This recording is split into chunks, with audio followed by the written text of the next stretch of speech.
Hello, everyone, and welcome to Sunday. We are almost finished with our weekend, but master data service is still going on. So let me quickly do a recap in the last video. What we have done so far, we have configured the master data services for data governance and data quality framework in the enterprise, and we have seen that how we have created a model. Let me quickly go back and show you the model and the interface just to revise the work that we have done so far. So you can see in the system administration, we have created a model, and in the model we have created the entities, and that's our first entity. And we discussed how we're going to actually get the entities out from the business model that we can keep in the master data services for the single source of truth. So that's how we can shift the ownership back to the business, because they are going to manage it from the ownership perspective, and the rest of the organization can consume it, right? So that's an ideal situation in most of the organization which are struggling with a many different version of the same list, which is spreading across all over the organization, and nobody knows who has the right version, right? So in that case, master data service really help for those challenges which occur by out of these practices within the enterprises, right? And we took the sample example. We looked at one of the list, which is obviously product related, that has the product information by category and subcategory, and we have loaded it into our master data services, into the entity. And if you remember, let me just now explain a little bit technical, that an entity within a model is corresponding to a table in the database. So let me put it in a simple format. But however, you can create the hierarchies, and you can create the groups that can combine the similar attributes. We're gonna see them in the future video, but just to make things simple at this stage, just remember that the entity is going to be equivalent to a table within the database, right? So what we are going to do now, let me first show you the data. And if you remember, we explored the data, and all the data set is there. You can see we have 296 member. And then the best thing we have seen in the last video, that we can manipulate the information through Excel. So that's where the whole business take the control of the data, because that's where they can only change, and the rest of the business is going to consume it. Like, for example, if I'm part of a group that don't have right access on this model, even if I try to do any change, it's not gonna work. And later I'm gonna actually show it to you how you can set up this security, or how you can set up the access. So that actually covers the security perspective of the data governance, right? So people who have access to view only, they are not allowed to change anything. And people who have access to change anything, we are still uh, keeping the audit logs to just make sure that we can produce the evidence who performed that change. So later on during the auditing, or during the incident, or any stage where we need to provide that proof, we can generate that information through the auditing table, that okay, person X has made these changes at a time, right? So these sort of things that, and these are all available. You don't need to do anything. Master data services is such a powerful tool that it is managing all these things on your behalf. All you need to make sure the access has been set it up, the model has been set it up, and business is agreed and signed off the model, and then the rest of the auditing and versioning capabilities, Microsoft Master Data Service is going to actually do it for you, right? So we believe we are good at this stage. Now, the next step, what we are going to do in this video, we are now going to, because like I mentioned, business is going to control or on this table or on this list.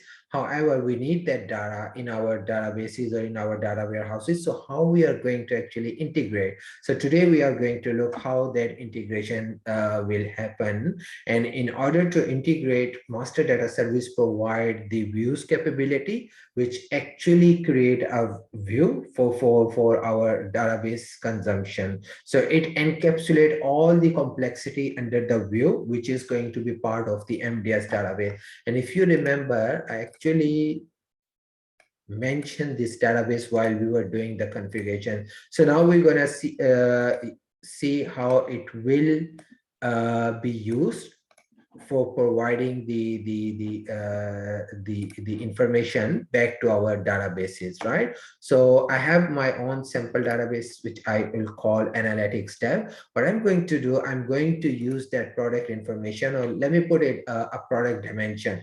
What is dimension and what is table, we are not going to discuss in this video. I'll explain the dimension and table separately. So don't worry about that. If you don't understand, just consider dimension at this stage is another form of table, right? A special form of the table. So what I'm going to do, I'm going to create a dimension, but that dimension is reading the product information from the business. Now, look, this is the best part of this architecture, where everyone is taking a responsibility. Like, people who are working in the business, they are controlling the product information from the information perspective side, right? And we, because we are the consumer of the product, we're going to consume that information, we're going to merge it with the other data sets, and we're going to produce the analytics for our dashboarding, right? So that's a very simple architecture that we are going to address in this video.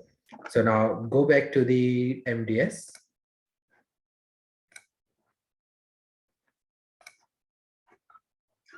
And you can see we have the integration management.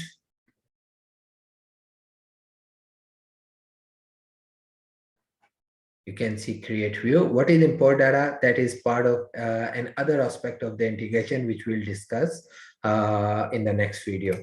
So let me hit create. And I'm going to, so you can see these views that will be created are called subscription views. We hit add, and what we are going to do, we are going to give it a name. And here the naming conventions are very important.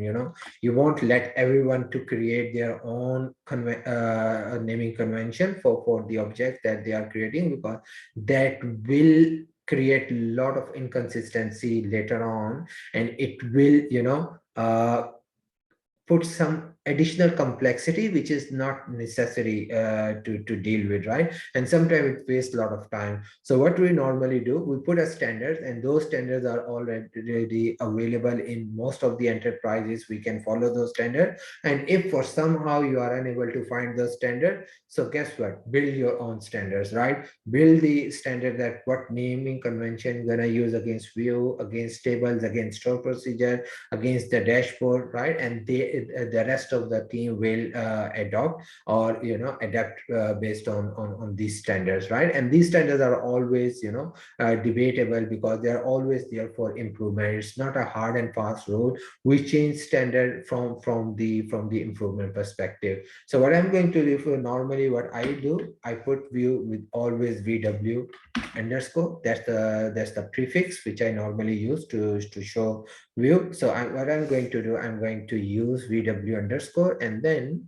you can see I've selected my model, and it's showing include sock delete member, which means the model we have deleted that member, or that we have deleted that row from our entity, but it is still going to be included within our view. We are not going to use it at this stage, because it just create a confusion for our users or our data within the database environment. So I'll leave it as it is.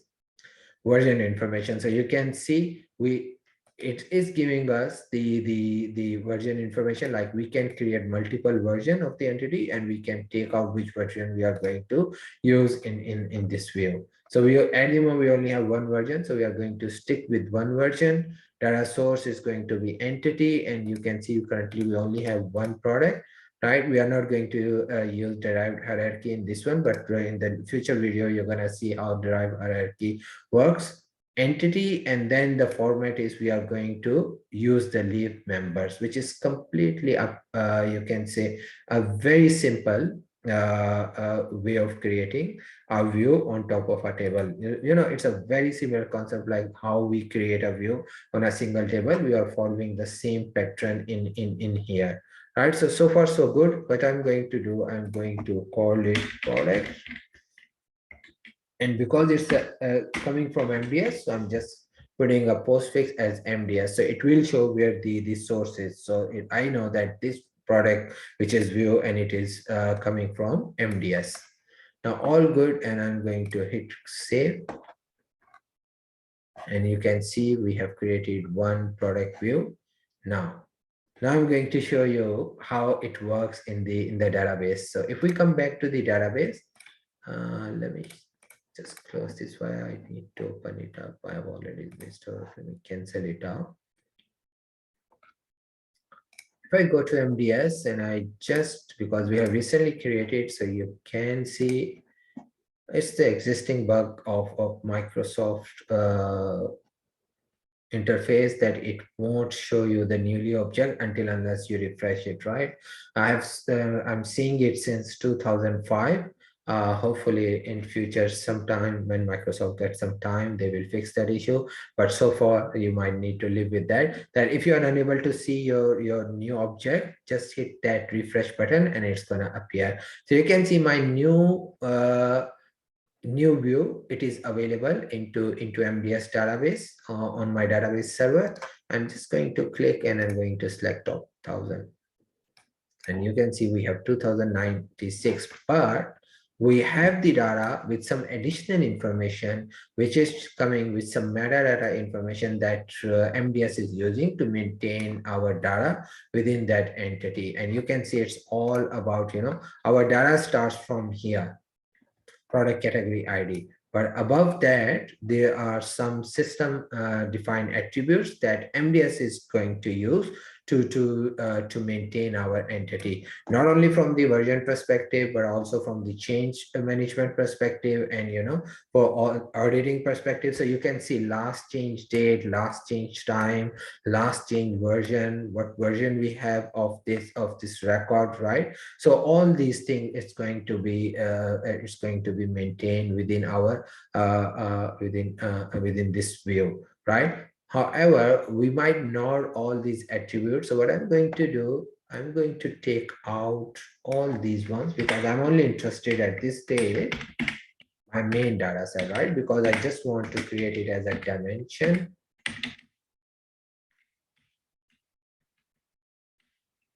Because I need all these views I need all these attributes once I'm going to produce the evidence, like if I want to create a past version, or if I need to produce the evidence that, okay, who has performed these changes in the past. So as an evidence, I'm going to use these attributes to bring these changes out from the table and display to the relevant person who is asking for it. But at this stage, I think we are good, so we don't need it. So you can see a very simple, straight view which I'm getting in my database. But the speciality about that table or that view, that it is based on the table which is owned by the business, which is a big thing in the business. Trust me guys, because I'm working from last 10 years in purely in the analytics. It's always a struggle between business and technology, that who is going to own the data. So obviously we need to find the best possible arrangement between business and technology, so we can balance that equation, so people can, on both sides, they can take the responsibility to the relevant part of the data, right? So in here, business is going to produce the data, or take the ownership through Excel, and we are going to consume the same data in our databases through view. So let me copy it up, and what I'm going to do, I'm going to right click,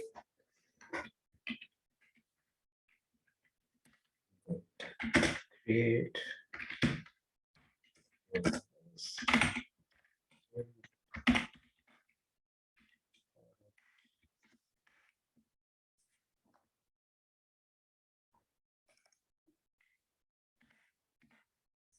are good in here. So what I did, I just put a create view command and I put my select statement in here. Now, what you can see, I have full option that I can put some advanced select statement just to create the view or the dim product the way I want to, right? So for example, if I want to filter some products, or if I want to filter some category or some categories. So for example, some of the products, they are not now coming into our warehouse. We have deleted all their instance. So I can put the excluding condition in my select statement, and they will not going to contribute into my analytics, right? So now our view definition is ready, which we are going to create into our analytics database. I'm just going to press F5, or you can click on execute,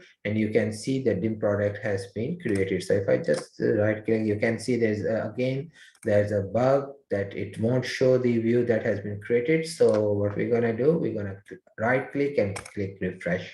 Now the dim product is there. Let me hit select 1000, and you can see the 296.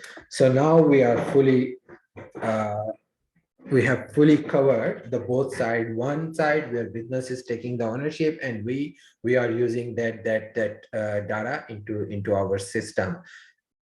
What I'm going to show you now, that's the beauty of using master data services, that how business derive the whole show, instead of IT is doing and going inside and doing all the changes. Most of the time we prefer such a governance or such data governance where everyone can take responsibilities. So in that way, if you can observe deeply, we hit so many boxes. We give the ownership back to the business.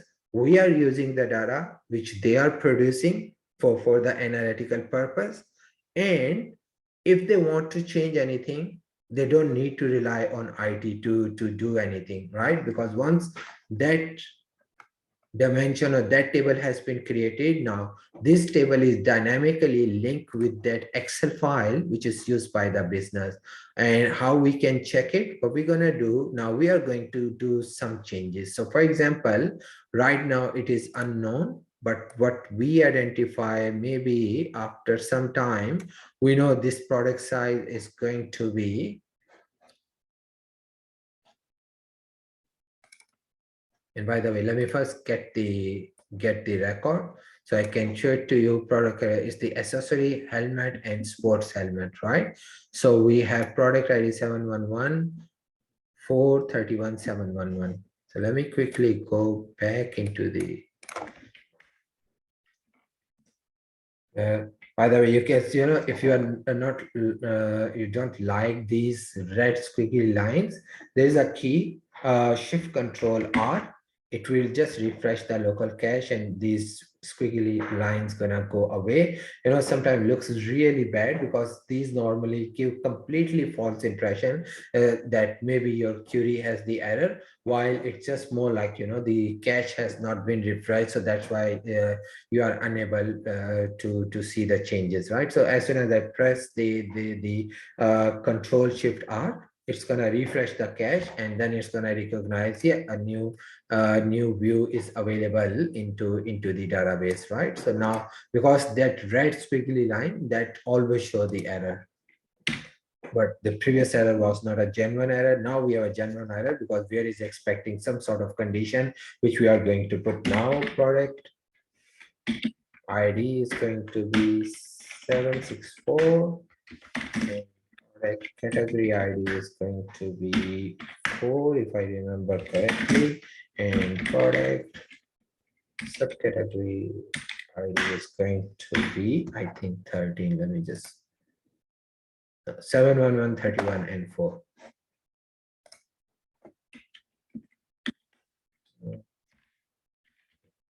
So let me show it to you. So we have one. Now you can see the product size is not available, unknown. product weight is 0, and that's the record which we are dealing in here. Now watch very carefully. What I'm going to do, I'm going to change this size from unknown to, let's say, if I have any other sports.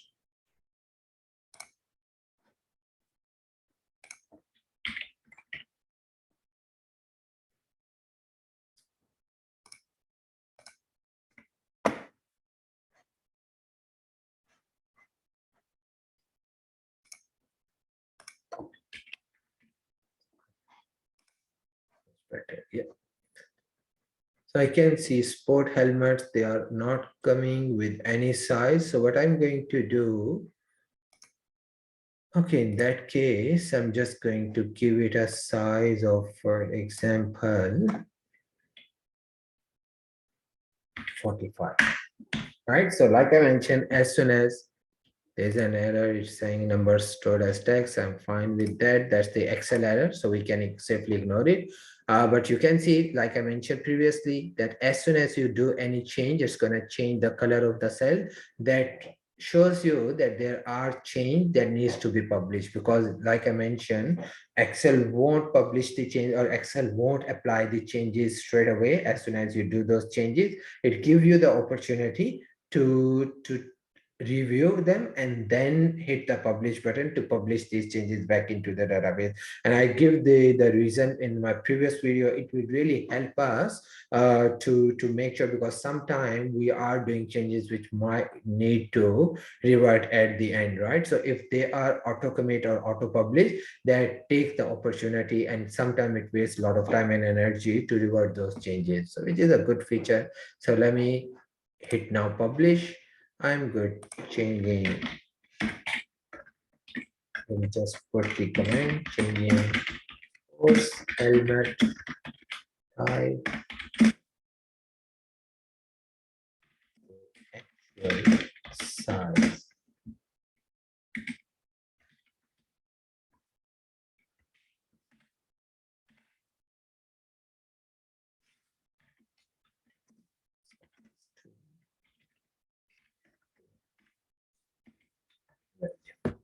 That's the better. So you can put any description regarding your changes that you are performing, because that will generate the history in the log, which can which can be produced as an evidence in the future if it is required. So you can see how the data governance is playing all over the master data services, how carefully we are managing all these steps in managing our master data that play really important role in the whole platform. So let me publish it. We are good. So now you can see it is applying those changes. And just on that, I'm just going to now see whether my change has been published. And you can see the top row 45, it has now the product size. Now what I'm going to show you, that's the best part of the master data service. So business has performed those changes and it doesn't need IT to do any change. And people who are using the data set, as soon as business apply those change, they're gonna see the change in their tables or in their objects automatically, because that table is dynamically generated from this one through MDS modeling. So that's how we generate the information to our databases or data warehouses. I haven't explained the database and data warehouses. I'm going to put the different series for that, and then you will understand how critical and how important it is to use master data list to make to put the standardization or put a proper governance of data into our data asset, and how it can save a lot of energy and a lot of time of either side, business and IT, for maintaining the data sets. And obviously later on, the data scientists, they can use these standard lists to to generate the prediction or other machine learning asset assets for the organization. But keep in mind, the data is still flowing into this model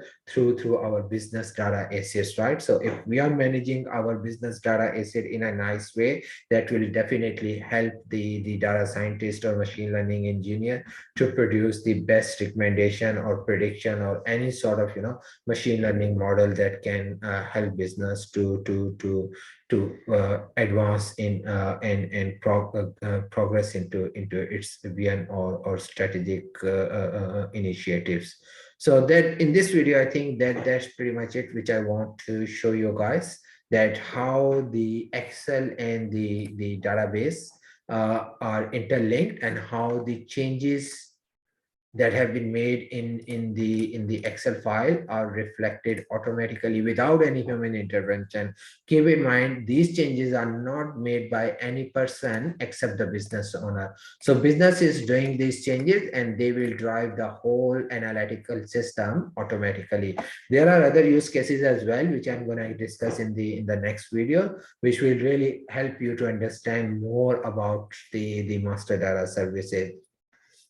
So hopefully you enjoy this video and you are looking to use more master data services in your data platform. So and if you have any question, please free to put them in the comments. More than happy to help you to use the master data service. Otherwise, thanks for watching, and I'm gonna see you in the next video.